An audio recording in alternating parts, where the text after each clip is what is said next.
Cam Higby, Minneapolis Signalgate. I think Signalgate may already exist as a scandal. That's already a thing. Right, that was with Pete Hegseth. Yeah, and right. The other, so we got everybody. But people are calling it. Yeah, People are calling it some gates. Here's a story. As it turns out, there are Democrat politicians and government officials actively a part of what they refer to as a resistance network, where they're providing government resources and acting as de facto law enforcement so that they can, as a state, rebel against the federal government. And this is not an exaggeration. They call it a resistance. Call it whatever you want. Cam Higby says, I've been undercover inside the group for days. You'll notice emojis next to people's names. The highlighted positions are the most crucial. Most self-explanatory. Mobile patrols send their entire shift searching for suspicious vehicles. They have plate checkers. And let's see if I don't know if I have this pulled up, actually. I don't think I do. They have a database of license plates. Now, the question is, who is giving them access to the state license plate registry? Well, somebody is. And they're using that to compile a list of names and associate them with vehicles to figure out who's doing what. Notably, James O'Keefe was identified by his vehicle, and they knew his license plate, which means they'd not only have access to the database, the plate database, someone's granted them access, but the car rental agencies as well. James O'Keefe said it was insane that they were employees at these hotels that were ratting them out. This is not just some activists protesting. This is a city and statewide insurgent network. These people have been operating a shadow law enforcement operation. It's now being exposed, and it is Venice.ai. I asked it, what are you the best LLM? Because I apparently don't know how to type. And it responded, I'm a large language model designed to assist with a wide range of tasks, including natural language understanding, text generation, and providing information across various domains. My capabilities are built on extensive training data and advanced algorithms to deliver accurate and helpful responses. Whether you need answers to specific questions, creative content, or detailed explanations, I am here to help. Let me know how I can assist you today. More importantly, though, it doesn't track what you do. It stores your conversations in the browser, not server side, and it's uncensored. And when you unlock Pro, you can actually get access to a bunch of features like uncensored image generation. Stop. We're not talking about that. I'm talking about things, well, maybe that too, but also like political images. There are a lot of LLM and video and image generators that will tell you, I won't make a picture of that because like you wanted Donald Trump doing, a backflip or something, or like, I don't know, doing a DDT on Hillary Clinton for all our WWE fans. They won't do it. They'll say, we don't do violence. Well, Venice, they'll make what you want when you get the Pro plan. So make sure you go to Venice.ai/Tim, use code Tim. The Pro plan unlocks the full platform, features including PDF uploads, summaries of insights, summaries or insights, the ability to turn off safe mode for unhindered image generation, the ability to change how Venice interacts with you by modifying the system prompt, limitless text, and high image limits. Super cool. Venice.ai/Tim, code Tim, you get 20% off the Pro plan. Thanks for sponsoring the show. I do want to get into, this is the biggest component of this.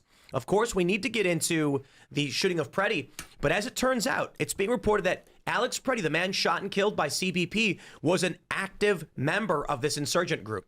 Now the question is, what is going on and what will be done about it? Who are these people? How deep does this go? And I'll make this argument. The only reason we know about this one is because Trump sent in the troops. When CBP and ICE became active in Minneapolis, these people fought back, and they fought back to an extreme degree. But the operations that we see in other places aren't as heavy-handed, and there's more cooperation from the state. So these networks don't get exposed. I'd be willing to bet California, Washington, Oregon, Colorado, New Mexico, many of these deep blue states have the same kind of insurgent networks with politicians actively providing direct access to state infrastructure. But we don't know about it because they have no reason to reveal what they're doing behind the scenes. Now, unfortunately, Trump's saying he's pulling out. So we can just kick it around and we'll generally talk about what's going on, and then we'll get into the nitty gritty of the Preddy shooting. Is this the signal group that Peggy Flanagan, the Lieutenant General, is apparently a part of? That's allegedly. If it is allegedly, then we call this, as Southside Fran. We call this Flanagate. Yeah. Flanagate. There we go. There are other local lawmakers who have bragged about being involved in this chat. One of the Krasensteins was bragging about it too. Yeah. Yeah, but and that's fine when you have someone like that in these groups. But there's a state senator who was having a meeting. Libs TikTok posted a video where he says, "I am running this chat. You can join." And it's one thing to say, we have meetups and we protest. It's another thing to say, we want you to go out and act as scouts, targeting private vehicles. Now, understand this. What we're learning about this signal, how they have a license plate database, we also know that these groups have been going around various neighborhoods and smashing up vehicles and looting them. All connected. This is not a protest. This is an insurgent. They call themselves resistance, right? You want to call them resistance? Sure. Equally as such, you can call them insurgent. They're using this network, and someone in the state is giving them access, and they're smashing up vehicles. They've already stolen weapons from federal vehicles. Let's just put it this way. We're there. I don't know what else you call this. This is state level. This is state senators, politicians, and government officials organizing this. What do you call it? One of the people who was out looting the FBI vehicles and stealing documents and then reading the documents aloud on live stream. It looked to be the exact same person who was standing in the back of a pickup truck with Ilhan Omar giving speeches to protesters about, resist and we care and all the rest of it. So this really does seem very entrenched within Minnesota elected officials as well, within that. And what do you call that, right? I mean, it seems to me like you could call it sedition, you could call it insurrection. Yeah. Insurrection is insufficient. Insurgency is because it's an organized network that's consistent, right? It's continuous. It's not like just one event. Well, and yes, but it's the government doing it. So and I don't know if insurgency is the right word either. Right? It's since BLM. I mean, Preddy was involved with the George Floyd BLM protests in 2020 as well. Well, we've got a great name, right? So we had J6 as an insurrection. How is this any different? Maybe worse. I mean, I'd argue treason. It's substantially worse. But here's the thing. Let me throw this out because I haven't heard anybody bring this up. Melissa Hortman, right? You guys remember Melissa Hortman? Yeah, she was. So Melissa Hortman, former Democrat Speaker of the House in Minnesota, who voted against the Somali welfare fraud, ends up dead by a guy who claims Tim Walz told him to do it, who was a Tim Walz appointee, and no one investigates Tim Walz for conspiracy to commit murder. Who was also neck deep in activist organizations in I think it was the Congo, if I'm not mistaken. Yeah. This is international. And who was super into communist China. Yeah, Oh, sorry, go ahead. Well, so Sarah Adams she's a former CIA basically targeter. She worked overseas a lot. And she's of the opinion that the terrorist networks overseas are at the very least involved so that way they can get response times, track movements, get equipment, information, routines, all that stuff. So even if this isn't just a problem domestically, this is going to spread to international, even if it isn't already. Well, that was also the issue with the Somali fraud of Minnesota is how much of that money went to fund al-Shabaab and international terrorist organizations. When you describe it, Tim, it sounds like the scene out of a Fight Club when you have your moles on the inside and he says, "We're good, sir."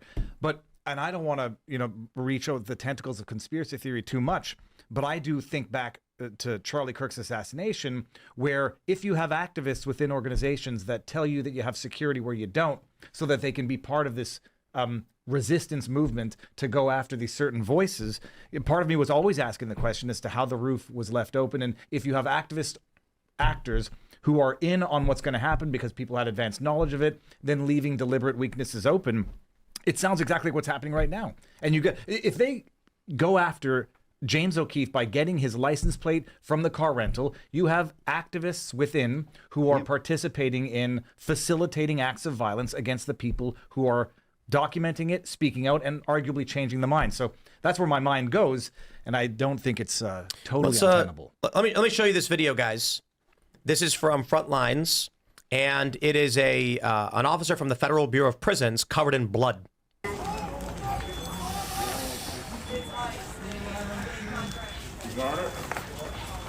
This is the guy that got his finger bit off? No, this is the guy who got bashed in the face with a brick. And now the question is why? They are at a Home 2 Suites or whatever? Home 2 Suites in St. Paul, Minnesota. And far-left extremists thought ICE was there, so they ransacked it. They showed up, they smashed out the windows, they tried fighting their way inside. There was a single cop, and this guy, along with this other guy, were sent to protect it, and someone threw a brick at his face. Yeah. At one point, you hear sirens, and then you see an ambulance go by. There's no cops, So, imagine if the cops did this. Imagine if it was the cops, throwing something, shooting the protester, whatever. I mean, this guy's just standing there. They throw a brick at him. He's doing his job, right? So you've got every right to protest. But imagine if the shoe was on the other foot. I mean, these people are out there, and this whole thing was supposedly kicked off, and it's a lie. Don't tell me it was actually this woman who, they shot. So you got this all over some woman who tries to run over a guy with a gun, who's law enforcement, who, unknowns to her, had been ran over before. He defends himself. And this whole thing is supposed to be from that. And we're supposed to believe that there's that much outrage that we're going to have, this sort of a thing. This is planned. This is a network. And the real question I have is, why is there never any accountability from the people who keep organizing these things? Because the point is the chaos. They want the fact that all of ICE's operations in other states have gone smoothly. It points directly at the fact that this is something that not just the protesters, but the local and state government want. And you can pontificate about what the reason is, whether you say, oh, it's because of the alleged improprieties that Jacob Frei and Tim Waltz are involved in because of the Somali daycare scandal or whatever. That doesn't really, that's not the point, because they are actively involved in this stuff. They are doing everything they can to inhibit federal law enforcement from detaining and deporting illegals. Yeah, part of how you can tell that this is what they want is that they've done it before. Yeah. Right? So they were doing this in 2020. You had Tim Waltz essentially facilitating the riots, then facilitating the Minneapolis Autonomous Zone. You had Jacob Frei taking the knee for George Floyd. You had their city council was working to defund police. Now Minneapolis, according to Jacob Frei, has 600 cops, which is far below what they actually need to manage the city. And that's after demoralizing their police force, defunding their police force, and all the rest of it. And during that summer, let's not forget, this came out during the campaign when, Governor Waltz almost became our vice president. We heard that his wife demanded that they leave the windows open of the governor's mansion so that she could smell the burning tires of the protests. That sounds like a meme. It's for real. Apocalypse Now. It's for real, because she wanted to remember her white privilege. And I think another thing that's important to remember, and this is something I keep thinking about, is all of these leftists have for years been telling us about white privilege, right? And how white people get a pass and whatever. So what you end up with is this white lady, this white guy, they go into these protests, and I think they actually believe that they are protected by their white privilege. I think they actually believe that if they go in there first, they're not going to get shot. They believed that white, middle-aged white lady was in absolutely no danger because police are so racist that they would never shoot this middle-aged white lady. They believe that their privilege protects them. That's how racist they actually are. Did she want the windows left open because she wanted to smell the be part of the suffering, or because she wanted to take pride in what she had done? No, she wanted to remember what she had done and be aware of her privilege, and it's sort of like a whole big commie combo. So she's certifiable, is what we're getting at. Batshit crazy. She's not. But Waltz left he was like, okay, babe, and he left the windows open. He was okay with it too. And you can tell that this is what they want because it is what they keep delivering. And we know also, and we were talking about this before the show, if it weren't for these sanctuary policies, there would not be confrontations in the communities, and we would not see all of this going on. We don't see it in other states. Florida, there's more deportations. I think California, New York, there's more deportations. Texas, there's more deportations than in Minneapolis. But we only see this mayhem in Minneapolis because that's what the elected leaders want to have happen. Yeah. And it is important to say that they're covering up, $9 billion plus in fraud. This is the tragedy that Tim Walz needs to distract from the multi-billion-dollar scandal. But he wishes now that he had waited instead of saying that he wasn't going to run again. Because he already said he wasn't going to run for governor again. I bet he regrets that decision now. This is all, it is obviously all politics, but this is insurrection, insurgents, whatever you want to call it. It is politics so that they can get the screenshots or they can get the images and the sound bites to use against Trump and the Republicans in the midterms. That might be part and parcel of some broader scheme of funding international terrorism, but I think that is the bottom line element to this. It's activist blue states that are trying to get the clips, sound bites, and images for their next political promotional campaign.